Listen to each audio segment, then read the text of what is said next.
Hey guys, welcome back. So this is a generator a customer gave to me and asked me to fix it.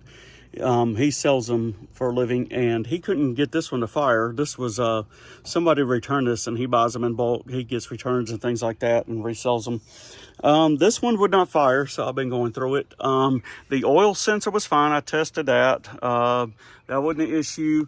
Then the carbon monoxide sensor, I tested that and thought that was the issue because I took these wires, I unplugged this and jumpered it with this wire here.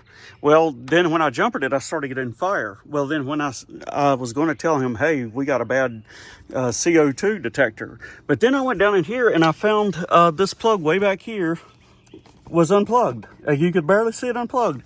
So I plugged that back up and plugged everything else back up, and now I get fire.